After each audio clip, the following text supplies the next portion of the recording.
আপনার মাছ আপনার পাতা পড়ানোর জন্য এটা ব্যবহার করবেন।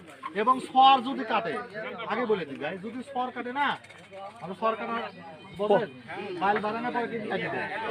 ওই সময় যদি কাটে, এটা আইফোন আর এটা ব্যবহার করবেন, ওই যেখানে কাটতেছে ওখানেই মারা যাবে, দেখবেন তারপর পড়ার সাথে সাথে মারা যাবে। এই দুটো দাম ক্লিয়ার। আমি একটা পুরা আপনাদের কি বলবো, ব্যবহার করেন আপনারা? আমি বলি আপনার কি কাজ হয় না আর কি কাজে ব্যবহার করছেন সেটা আমি শেকড় মেরে আপনাকে বলি।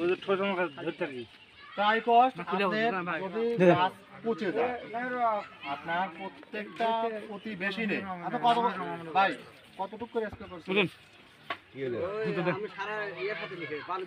আপনি যখন পচে যায়, বুঝছেন, যখন পচে যাওয়া ধরে তখন স্প্রে করবেন সরাসরি। আমার কথা বুঝছেন?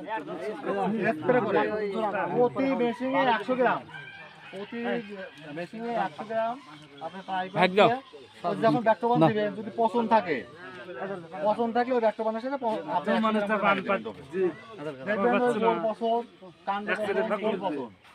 যদি না ভালো তাহলে এবং ধানের চেহারাটাই সবুজ হবে।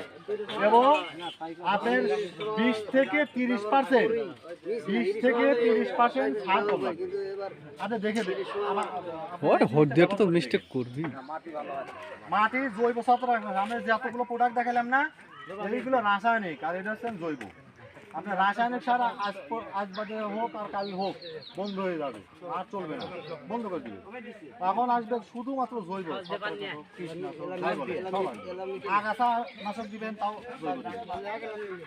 আর আপনার জমিতে যদি কেঁচে ব্যবহার করেন, কেঁচে লাগে, কেঁচে বোঝেন, নিমাটোড, কৃমি, আপনি দানাদার যদি না ব্যবহার করেন, এটা 5 পাতা করে বিঘাতে দিবেন, 1/2 ইঞ্চি বা 1 ইঞ্চি পানি রাখবেন জমিতে, রোদের সময় দিবেন 5 পাতা। দানাদার বীজ যদি না দেন, যদি না দেন দানাদার না দেন, 5 পাতা করে এটা দিবেন। আমি আপনাকে বলে যাচ্ছি, 5 পাতা 1 বিঘাতে 1/2 থেকে 1 ইঞ্চি পানি রেখে মারি দিবেন এবং রোদ থাকা অবস্থায় এই পাশ থেকে ওই পাইলে আলে যাবেন সার দিয়ে। এই আলে এসে দেখবেন যদি কিছু না মরে, যে টাকা আছে বাঁচিয়ে দিবেন।